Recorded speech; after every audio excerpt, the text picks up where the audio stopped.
Most of us experience waking life as a dense, rigid sequence of obligations. We navigate the heavy machinery of the physical world, anchored by routine and confined to isolated individual bodies.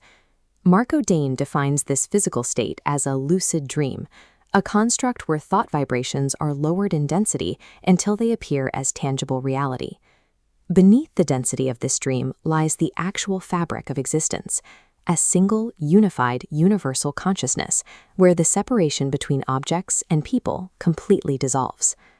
Because we originate from this unified source, human beings possess a relentless, often subconscious drive to pierce through the physical density and find our way back to absolute connection. Traditional religious structures attempt to provide this pathway, but frequently fail to bridge the gap, leaving individuals to search for alternative methods of spiritual elevation. For most people, the most immediate and overwhelming method to attempt this reconnection has nothing to do with religion. It is the pursuit of profound interpersonal romantic love. The phenomenon known as love at first sight acts as a sudden, violent awakening from the mundane dream. It offers an immediate, visceral glimpse of true spiritual unity. This creates a very severe structural paradox. By using another human being as a physical proxy to access a transcendent spiritual state, we tether our highest level of consciousness directly to the most volatile, unpredictable elements of physical reality. In Chapter 3 of Spirit Matters, titled The Love Within, Dane dissects the metaphysical dangers of building our spiritual foundation on an externalized connection. This is Dane's visual representation of this profound connection. Two figures are locked in an embrace, entirely isolated from the mundane world around them. The physical point of contact acts as the catalyst.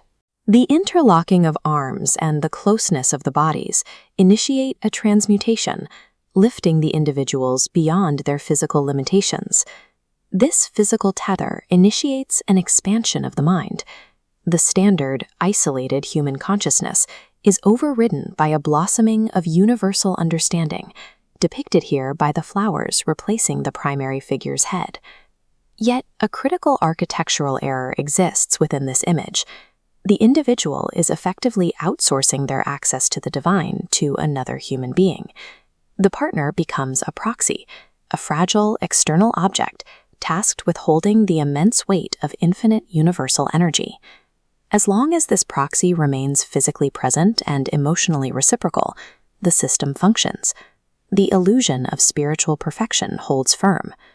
Because of this architecture, a breakup triggers the sensation of metaphysical death. To understand the collapse, we must systematically deconstruct the mechanics of this temporary unity. We begin Phase 1 of Dane's framework with the initial integration. The onset of deep relational attachment produces an intoxicating natural high.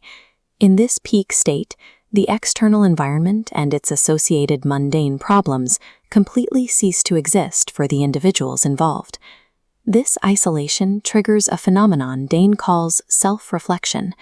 The individual begins to feel that they are discovering their truest, highest self exclusively when they are looking at or interacting with their partner. This creates an intense energetic flow that pulses between them continuously.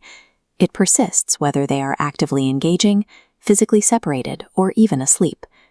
However, this is a structural illusion. Rather than achieving true integration with universal consciousness, the individuals have simply created a closed, isolated two-person feedback loop. The human brain struggles to process the mechanics of this state. Overwhelmed by the extreme chemical and energetic rush, it mistakenly interprets a temporary physical loop as a state of divine permanence. This simulated unity generates a state of absolute bliss. That euphoria blinds the individual to the highly dangerous structural dependencies forming just beneath the surface.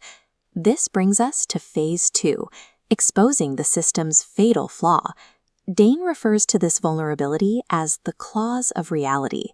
Because the proxy is a physical human being rather than an abstract spiritual concept, the connection requires continuous physical maintenance to survive.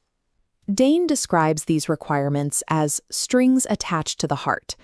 The loop stays open only under specific, strict conditions: ongoing physical presence, guaranteed emotional reciprocity, and behavioral expectations. These operational conditions act as a heavy anchor, dragging the transcendent state directly into the dense, unpredictable grid of everyday life. At this point, the strings are handed over to what Dane calls the puppet master. This represents all the uncontrollable external variables: time, career demands, tragedy, and the inevitable shifting of human feelings that can manipulate the connection. By tying their highest state of being to these specific conditions, the individual has surrendered total control of their spiritual well-being to external forces.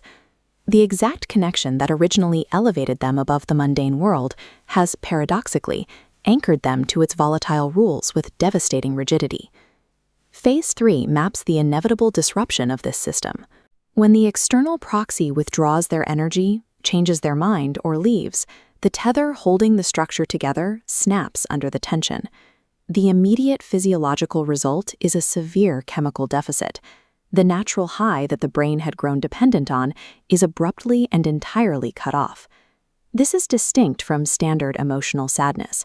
Because the proxy was serving as the sole conduit to universal consciousness, losing them feels like being forcefully severed from the universe itself. Dane issues a critical warning regarding the specific mechanics of this metaphysical fracture. He states that this specific break cannot mend on its own. The individual is trapped in a state of emotional paralysis because they genuinely believe the source of their healing has just walked out the door. The standard human response to this trauma is one of desperate replacement. The individual immediately searches the outside world for a new proxy to supply that lost high. Securing a new relationship quickly may temporarily mask the symptoms of the fracture, but it completely fails to repair the underlying metaphysical architecture. As long as we operate under the belief that the capacity for profound love must be imported from the outside, the heart remains fractured at its core, always vulnerable to the whims of the next puppet master. Phase 4 introduces Dane's systemic solution to this unmendable fracture. It requires abandoning the proxy model entirely in favor of a total ontological pivot. To explain the true structure of human connection, Dane uses an analogy based on the symbol for atomic matter. From a distance, the orbital rings, representing individual people and external objects, appear entirely separate. But an architectural realization occurs when you journey past the superficial outer layers to the absolute center. At the core, distinct boundaries dissolve into a single, unified source. Applying this structural reality back to the proxy model upends our understanding of the fracture. The vast, overwhelming love experienced during the relationship was never actually generated by the other person. The external proxy merely acted as a mirror. Their presence awakened the individual's own pre-existing internal capacity to access universal love. Dane provides a visual representation of this localized internal source. We see the human mind suspended directly within those celestial atomic orbital rings. This brings us to Dane's definition of unselfish love. It is a state of loving universally, without any expectation of return, precisely because the energy is self-generated. By maintaining a conscious awareness of this internal energetic flow, an individual can love deeply without attaching physical strings and without relying on the unpredictable nature of reciprocation. We can now re-examine our initial, flawed architecture of the proxy embrace, corrected by this new ontological understanding. True healing from a metaphysical fracture is not found in securing a new mirror. It requires becoming the source, transmuting the trauma of mundane heartbreak into a profound state of self-realization. When we stop seeking the universe in the eyes of another person, we recognize the self-sustaining energetic flow that has always resided within.